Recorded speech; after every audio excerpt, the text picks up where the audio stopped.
I'm Angela Brown with the National News Desk, and welcome to Help Drive Out Cancer. Did you know the biggest obstacle for cancer patients is simply getting to treatment transportation?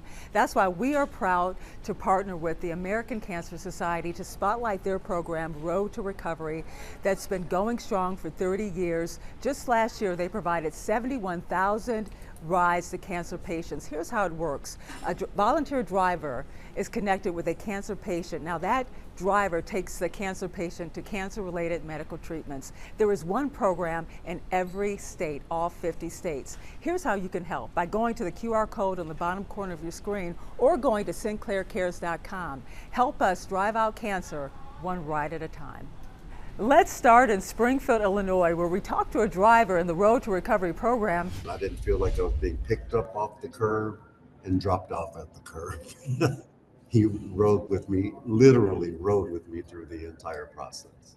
In Chicago, Marcus Ford was left with feelings of anxiety as he learned he was diagnosed with prostate cancer. Cancer runs in Ford's family, claiming the lives of both of his parents. Ford says that feeling of uncertainty started to subside after meeting Road to Recovery driver Chris Bowles. We talked about everything from running in the snow, which he does, and which I don't understand. And I discovered that he was a baker. He discovered that I was a costume designer, and we never talked about the cancer stuff. Road to Recovery driver Chris Bowles says he became a patient driver in September of 2024. He says working with patients like Marcus helps him to put a face to the cause. You know who you're helping. Luckily enough, Marcus lived super close to me. And when I saw the ride request come through, it was something that I looked at and I was just like, oh, wow, this is going to be the easiest ride I've ever done. In the Springfield and Decatur area, Ann Jones has been a Road to Recovery driver for about 2 years. Covering all of Macon County, Jones says this program is a great opportunity to lend a helping hand and make a patient smile. We have a good time. The patients will tell you we go to lunch. We stay in touch with most of them. Jones says training to become a Road to Recovery driver is hassle-free. It's online for about an hour, and then you have a background check and want proof of insurance and a driver's license. Monica Davis reporting from Springfield. I had a chance to sit down with Michael Coleman and Darlene Parker in Washington, D.C. You know, Mike, on the way here, you called Darlene a godsend. She drives you here to your cancer appointments. The bond that you two have grown in this short time is just unbelievable. What has this meant for you to have her volunteering to do this for you? Well, it makes me really happy that we have such humanity on this earth. Darlene has become a good friend. She's right off when I first met her, she was very kind and friendly, made me feel more comfortable about this journey that I'm on right now with the stage 4 colon cancer. And so that put me at ease. And you're right, we have become what I consider good friends because she's driven me on most of my cancer appointments. So it puts me at ease when I'm coming in here every time on this journey. She's such a wonderful person, and we've shared lots of stories. She's told me about her trips to New Zealand and Australia, and you know, some of the scenes from Lord of the Rings. So I'm a big Lord of the Rings fan. I didn't know that. Yeah, she's a real nice lady, and so it makes me comfortable going to on this journey. And you two have a bond, obviously, beyond driving. I know this is something that you have wanted to do for a while yourself. Yes, I knew about the program for many, many years, but I was working at the time and could not volunteer, and I retired in late 2023, and in early 2024 I started driving. I just feel strongly about helping people on their cancer journey and make it as easy as possible for them. I'm a almost 48-year breast cancer survivor. Amazing. I was blessed to survive this long, and I was 23 when I was diagnosed, and later in 2003 with melanoma. it's just important to help those that are going on this journey now, and I'm just really happy to be able to provide this service. And you provide so many life lessons, as speaking, sharing your experience, but also one thing I found interesting, giving advice to catch other types of cancers. We talked about that. The moles, I thought that was so interesting. Yes, very interesting. When I was diagnosed with melanoma in 2003, I thought, it can't happen to me. I'm not blonde-haired and blue-eyed. I'm actually half Italian, half Greek. And then I learned it can happen to anybody, any ethnic group, any race. And it can happen where the sun doesn't shine. Literally, it can be on the bottom of your foot. So it's so important to get those annual dermatology appointments to check. And to check out those moles. Now for you, Michael, this has been, I can't imagine what you must be going through. It was in December, I believe, that you found out about your colon cancer. Yeah, it really was a shock because I've always considered myself in really good shape. I'm a retired Army officer and really very active, done lots of walking and lots of running. And this is the last possible thing that I could imagine happening to me. It's happening to somebody else. You know, I've read articles and seen, you know, programs on TV about people with colon cancer. But when I got to the hospital, I'd been having this abdominal pain, got to the hospital, and they diagnosed me with stage 4 cancer after they did a colonoscopy. They did an emergency colonoscopy and discovered they had this stage 4 colon cancer. And that was a major shock to the system here to find this out. And then we just started the process of seeing surgical oncologists and saying they're going to do a general surgery to try to remove the site of the mass, which is at the cecum, at the lower intestine. And so all of this terminology was just a major blow. What did they tell you in the beginning about your diagnosis? How long? Did they give you any time? What did they tell you in the beginning? I was told that if I didn't do anything, that my life expectancy would be very short. But the oncologist offered to me various things such as chemotherapy or radiation. But another thing was the immunotherapy, which is why I'm here today, right, with the infusion treatments.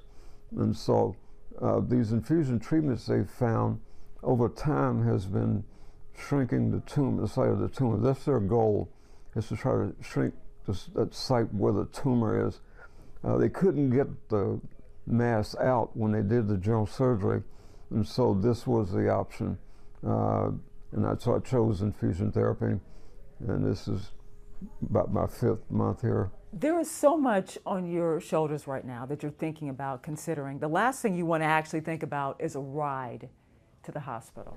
Yep. How did you find out about this program?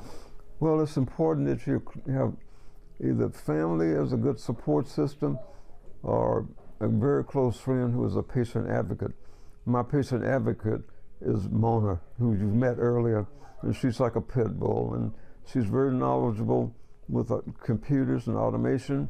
She was aware of the American Cancer Society, and so she researched and wanted to find out what the American Cancer Society provided, and the Road to Recovery was one of those things that she discovered, and we were off and running at that. It was a service that's free, and they can drive you straight to the door of the building that you need to go to. So it takes a major burden off your mind. I'm dealing with the cancer, but it takes that piece of it off of my mind, having to worry about getting here and not even having to worry about being able to get to the building I need to go to. And that's where you come in, Darlene, because one thing about you, you're very punctual, very reliable, and you pick them up. I mean, just seeing you in action, you pick them up right from the door. It makes it so easy for them. Tell me about that. It's important to make it as easy as possible for someone going through this journey right now, and that means, as you say, pulling up to the door, getting the walker, helping getting it in the car if it's necessary, and then just engaging in conversation that is not about cancer. Also, we talk about other things. We're football fans, so we talk about... And your rivals in football. Right. Dallas Commanders. So right. We have some fun conversations with that, and that's part of it too. And just to be here for him for whatever he needs. You know, some people may think, does it take a lot of time? Does it take a lot of effort? Kind of walk us through the process if you are thinking about volunteering so that you can volunteer, and is it difficult? Not at all. You can go to cancer.org, or you can call the 800 number and tell them you would like to become a Road to Recovery volunteer. And all that is necessary is that you upload your license, your insurance, your registration. They want to make sure everything's in order, and they probably do a background check on your driving as well. And then you're ready to go. And the system is very easy. I get a notice in my email that there is a trip available, and then I can decide if it's one that fits my schedule and I can take, and if it doesn't, I just don't answer that. We do need drivers desperately in the Fairfax County area right outside of DC. I think we only met about 50% of the need since the beginning of the year. And we have, I don't know how many drivers we have, but we have multiple drivers. We probably are seeing that across the country as well, not just here. How do you think you're making a difference? I mean, you can hear it from Michael right here, but personally, what does this mean for you to be able to provide this to Michael, especially since you are a cancer survivor yourself? It just makes me happy to know that I can make his life and other people's lives a little bit easier just by providing a ride. It's really simple. The Cancer Society only requires you to pick up 2 rides a month. I often pick up more.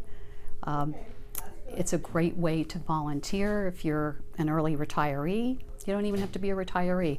We have a young man who's a sophomore in college who is pre-med, and he wants to get closer to the situation, and he will drive around his class times. And he actually speaks a language other than English, which has come in handy with a passenger he had. And that made her feel so good that he could speak to her in her own language. Well, thank you so much for doing this. And Michael, I want to end with you, telling us more about the importance of what Darlene and other volunteers do, and just how you're doing physically as well. So far, the infusion treatments are working. The goal of the doctors was, as I mentioned before, is to shrink the site of the tumor so they can work with. They couldn't remove the area of where the tumor was. It was in the cecum at the lower part of the lower intestine, and so they couldn't remove it. And so the plan was to put an ileostomy bag on me. So that's my life now, is I have to have this bag emptied a couple of times a day and changed every couple of days or so. And so the prognosis initially was important to me because this was an unknown thing. I was just horrified what would be my life expectancy. So they had mentioned that if I could start this infusion treatment, and they were accomplishing the goal of reducing the size of the mass at the tumor. I mean, the tumor at the site of where the mass was to shrink it and to try to extend my life expectancy. And so they gave me hope for the future, that I would not just go away here just in short order, because it's such a horrifying thing to hear. So you do have that hope now. I have that hope with what the oncologists who I see have given me more hope now with these infusion treatments I'm doing. So I think that I'm on a better path now for better life expectancy. And if Darlene wasn't here to drive you, how would you get here? Is this the best option for you right now? Well, I mean, it's just like people using the Uber service. That probably would have been it, most likely, so I could get to the front door. I mean, I can drive. I have a vehicle, and I'm currently at an assisted living facility, and so I would have to get here by Uber, and maybe not have as personable type people driving, and talking about what favorite football team that they have compared to mine. But I found that the people who are driving in this program have all been just like Darlene. They are all very personable, friendly, genuine, nice people, and it helps to put me at ease in this journey that I'm on right now. The American Cancer Society's Road to Recovery program gives free rides to cancer patients. Did you know the #1 reason why cancer patients miss an appointment is because they don't have transportation? But you can help change that by giving only 1 hour of your time a week. You can learn more about volunteering by scanning the QR code on your screen or going to sinclaircares.com and finding out about volunteer opportunities in your community. And stay with Sinclair Cares as we help drive out cancer. Next, we head to Syracuse, New York.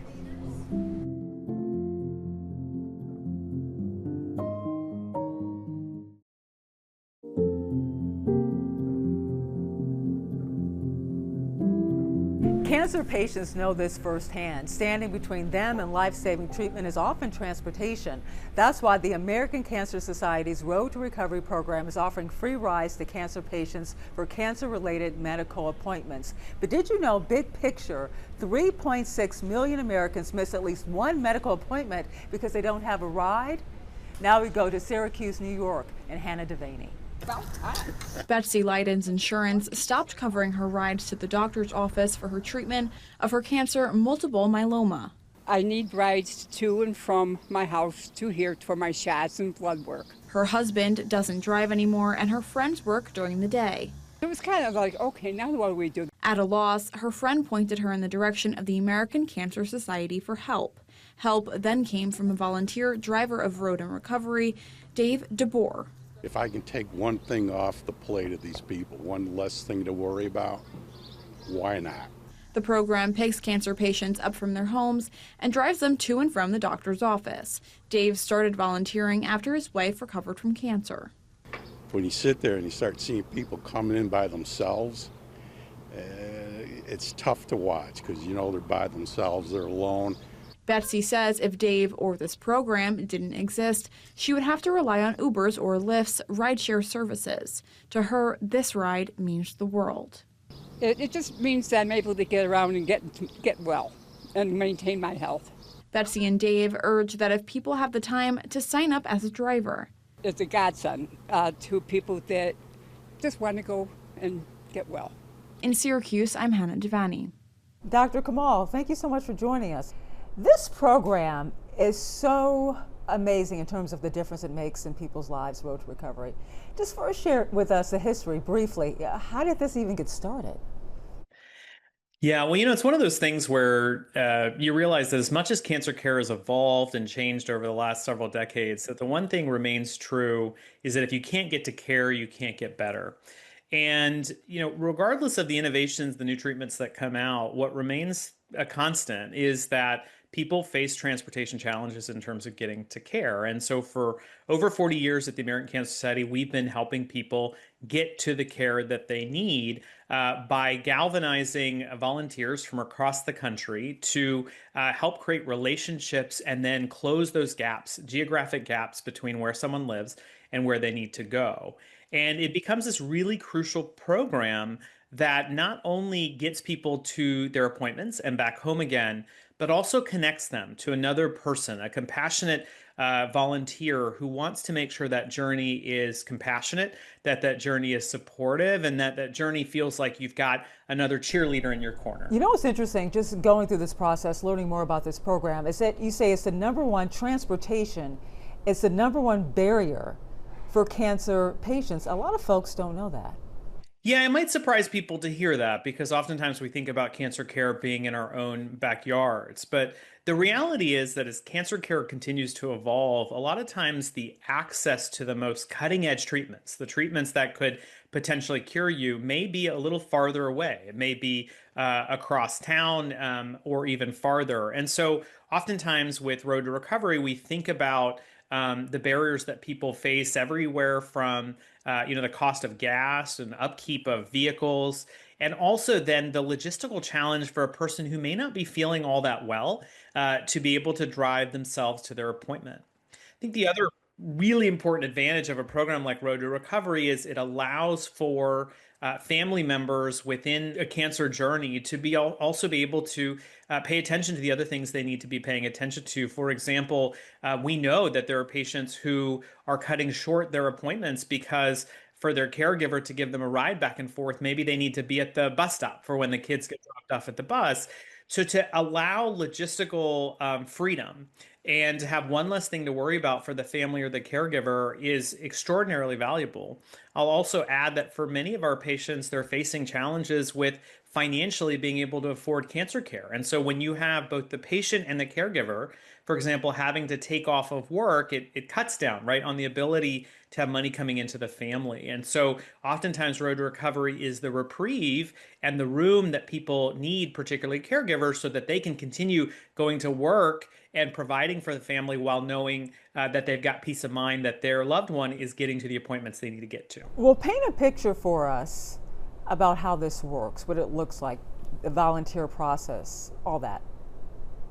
Yeah, so this is a volunteer driven program, if you will. And so every year we have about 5,000 volunteers. And last year they drove more than 1.2 million miles, serving over 6,200 patients with nearly 70,000 rides. So the way the program works is someone calls us at the American Cancer Society at 1-800-227-2345 or comes to our website, cancer.org/drive, and registers as a volunteer. And to become a volunteer, it's not a fancy process. You really upload your proof of insurance and driver's license, so you have the ability to get someone from point A to point B. And then you do just a little bit of training so you understand how to be an American Cancer Society volunteer. And then from that point forward, really, there's a matching service that knows where you live and where someone is looking for a ride. And with greater than 24 hours notice, both parties get a notification that a ride is coming up and when the match is made. And then we let the folks take it from there. And importantly, I think it's good to emphasize that this is not just ride share for cancer patients, right? This is moments of connection that people desperately need to not only improve their logistics of getting to their appointment, but also to meet another person. Because oftentimes what we find is that these relationships that are created are longitudinal, meaning that unlike a rideshare service, it doesn't mean this person needs a ride and this person can give it and they'll meet one time and never again. Oftentimes what we find is that the longitudinal relationship is developed such that the volunteer becomes the regular Road to Recovery driver for a particular patient. So that every Tuesday morning while the patient's going to their appointment, this volunteer shows up. And what happens in a longitudinal relationship is you can, cheerlead for someone over a longer period of time. You can check in on how they're doing and really get to know each other as human beings. Because fundamentally, very few people want to identify themselves as a cancer patient. They want to identify themselves as a human first who happens to be going through a cancer journey. Now, how widespread is this program? Is it growing? Is it expanding? Where do things stand? Yeah, so we've been doing this for over 40 years. It's available in all 50 states and DC. We're active in 164 metro markets, covering about 800 counties nationwide. Now, our challenge remains that the need still remains very high. As you know, in the United States, every 15 seconds or so, someone hears the words, "You have cancer." And that means every year there's about 2 million people who might need some sort of transportation help. And currently at the American Cancer Society with our volunteers, we're only able to fulfill about half of all ride requests. So we're always looking for more volunteers across rural areas, suburban and urban areas as well. So it's a good moment if you want to give even as little as a couple hours a month. It can be life-saving to help someone get to where they need to go. And the process, isn't that difficult, right? It's just a couple hours of training or your card checked up. Tell us about that.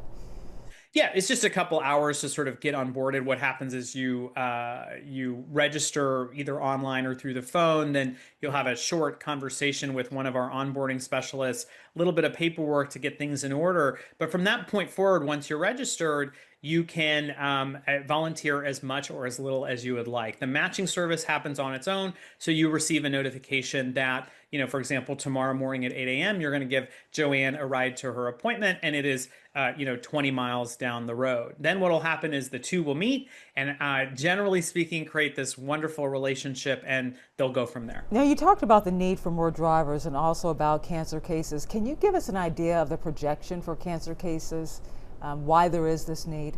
Yeah, so in 2025, we at the American Cancer Society project that nearly 2 million people will be diagnosed with cancer. That's a pretty marked rise if you look over the last 10 years, and we project that that number will continue to go up as well. What we know is that transportation barriers for most people are either the number one or number two most compelling barrier that they're going to face to get to timely, high-quality cancer care, whether that's standard of care or clinical trials. And so for many people, this issue of getting to their appointments is a really compelling one.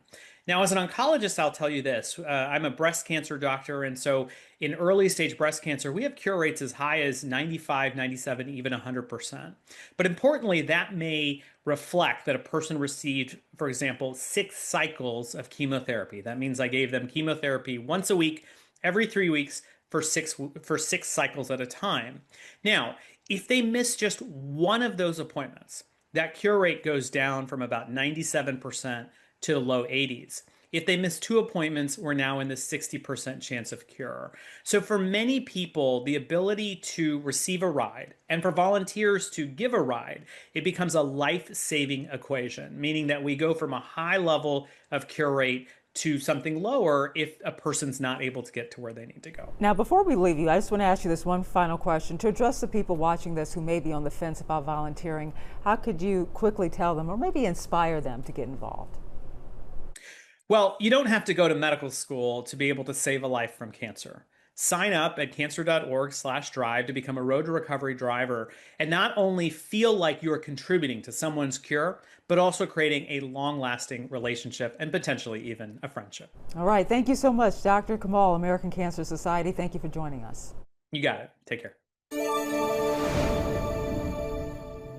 Volunteering to drive in this program can be life-saving for a cancer patient, and it doesn't take a lot of your time. Maybe 1 hour of training, that's all it takes. Then you go through a background check, your car is also checked, and then you're on the road and you can help cancer patients in your community. And we need you more now than ever as this program is growing. Learn how you can volunteer by scanning the QR code on your screen or going to sinclaircares.com to find out how you can volunteer in your community. If you or someone you love has cancer, download the American Cancer Society Cares app to find resources in their area. Viewers can also call the number 1-800-227-2345 for cancer-related information and referrals to patient-related programs or resources. Transportation is the #1 barrier for cancer patients. Next, we head to Reno, Nevada. Stay with Sinclair Cares, help drive out cancer.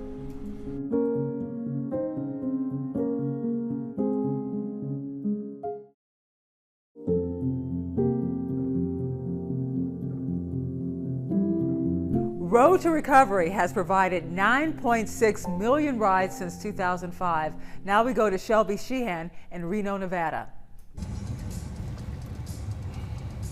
Several times a week, you'll find Joe Sutton driving around town, making stops at homes and medical facilities.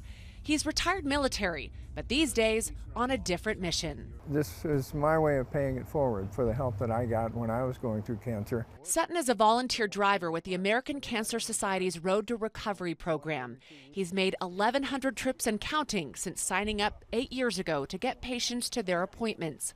His own cancer journey giving him perspective that many patients can appreciate. A humble, living, breathing reminder you can beat cancer. And I tell them, look, I know exactly what you feel like, and I know you hate it, but it's going to work because it worked for me. Obviously, we built a friendship.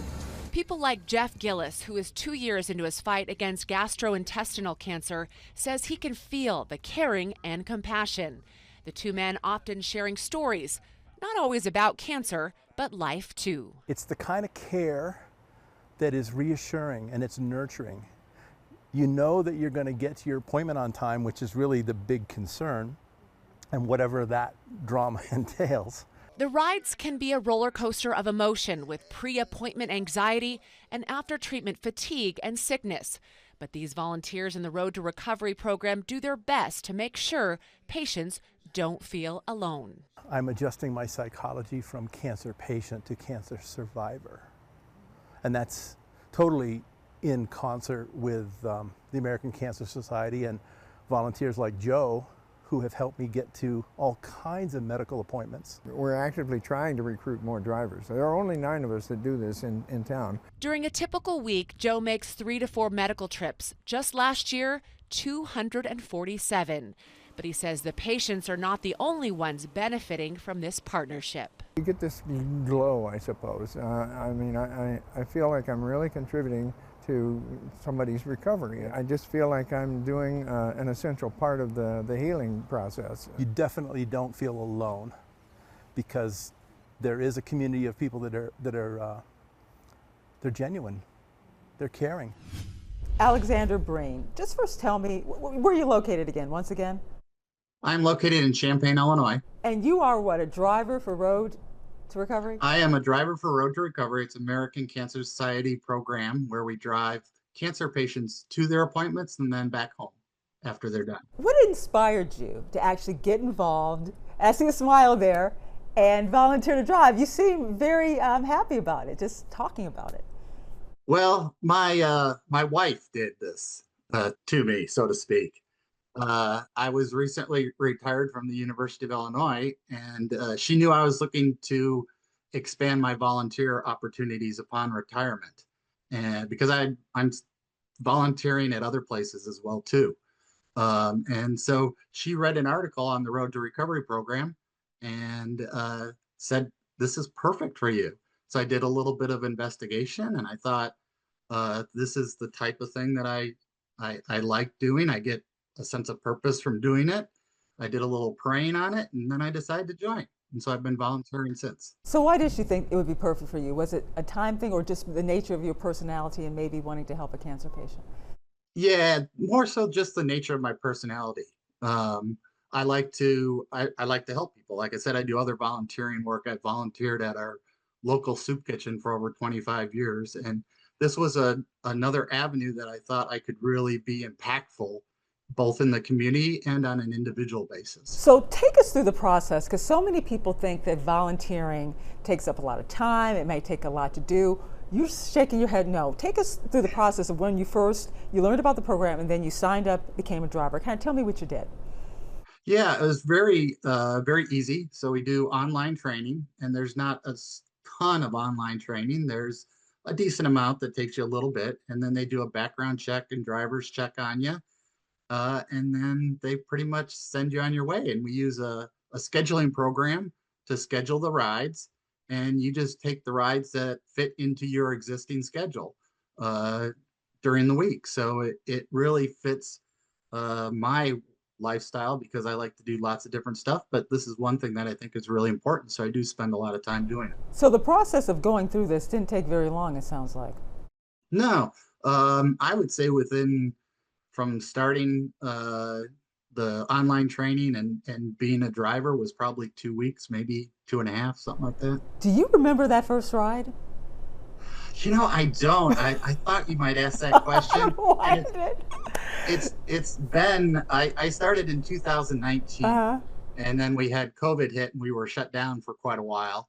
And so I really don't remember the very first ride. I remember some of the first people that I was driving, but it's been so long that I have since forgotten that first moment. But what is it like inside of the car? I mean, you're talking to the patient. How do you try to comfort them or maybe make them laugh? Like, what is your strategy going in? So I like to find things that common interests. So, and sometimes, just to be honest, some people, they're going through a struggle, a journey that's tough and difficult. And sometimes people don't want to talk much. So I really try and leave it up to the individual. And over time, you get to know them and who likes to talk and who doesn't like to talk. But those who do like to talk, I like to find common interests. There was one lady who I drove who really liked gardening, and I'm a huge gardener. So if I took a picture of my backyard, you would say, "You're crazy." But I grow a lot of stuff. And so we would talk about gardening, and I brought her gardening magazines and stuff like that. so she'd have stuff to read while going through her treatment. And so stuff like that. I think common interests are the way to go. Is this become a thing where you become the primary person in some cases driving these patients? Do you see the same patients usually often over and over again? Yeah, there's kind of within our group in Champaign, we don't have a rule, but we kind of allow people to grab the same person, the tickets for the same person over and over again, because you establish kind of a relationship, and it makes the person who's going through this cancer journey feel more comfortable because they have that same person. They don't have a different Uber driver every day. They have this person who they might have even established a relationship, and it's just more friendly and comfortable. What are some of the feedback you hear from the people in the car when you drop them off, pick them up? I'm sure they're grateful. They are so grateful. Grateful is the most obvious word. They are so grateful it sometimes makes me uncomfortable because they're constantly thanking me and saying, "Oh, you're so nice," and everything. And so the feedback and stuff you hear back from it is very, very nice. What about you from your perspective? I mean, do you kind of understand how much you're helping these people, many people who would not have a ride otherwise? I guess so. I mean, I kind of look at it like, this is just for me personally, something that I find rewarding, and I find it gives me a sense of purpose. I really do. And for me, most of the time it doesn't feel like work. It's interesting just doing this project and learning more about this program. I've learned that transportation is the number one barrier for people, cancer patients, and missing one appointment can really set you back. You're filling that gap. Are you seeing the need grow where you are? Well, COVID kind of took us down quite a bit. So since COVID, definitely, we've had more requests and more people asking for assistance and help. But I also think, though, there's a lot of cancer patients who don't get the word that this service is available. So one of the things I think that would be great out of this interview is if more cancer patients learned about what services are available to them in their various communities. That is an excellent point, because a lot of people don't know. Do you ever think about, just on that point, a difference, if how someone's story could be different if they didn't have the ride that you provide to them? Yeah, it's similar to what you were saying there. I mean, it's a huge barrier for many people who are going through this cancer journey is to just get to the treatment.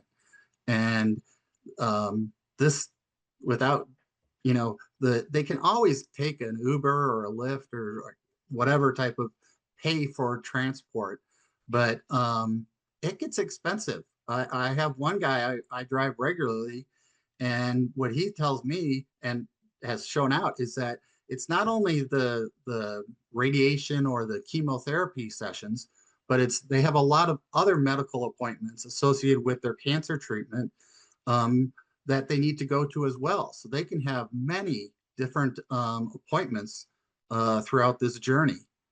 And that really adds up over time if you're paying for it. Absolutely. You talk about those many different appointments. Now, you say that you volunteer maybe more often. How many times do you volunteer, you try to get involved with this? So I like technically the way they call it is a ride is one way. So if you drive someone there and pick them up back, that's two rides. But I like to drive 4 or 5 times a week. It doesn't take a lot of time driving, but to plan your day around it, you got to make sure you've got time, usually in the morning and then in the afternoon, or sometimes it's done in the morning. But there are times when I've done 2 rides in a day too. What would you like to tell someone who may be on the fence about becoming a volunteer, how it makes a difference? So I would tell them, think about what you think is important in life. And if you think helping people and providing a service in which is needed and really can promote developing a community of people who like to assist and help, and you can do it in a way that really fits your schedule. Like I said, you only take the rides that you can do, and so I would think about it heavily. And you know, if it is something that you don't like, you try it and you don't like it, you can always quit. So you know, give it a shot. Because it makes a difference, right? Yeah, it really does. And I think the other thing about it is, I think most people who are drivers get a great sense of value out of it as well too. So I would you know, be a little selfish and say you're going to get something good out of this to your own self. That was perfect, Alexander Breen. Thank you so much for joining us and for driving. You're welcome. The American Cancer Society's Road to Recovery program provides free rides to cancer patients to cancer-related medical appointments. Did you know the #1 reason why a cancer patient misses an appointment is transportation? And you can help by giving just 1 hour of your time each week, just 1 hour.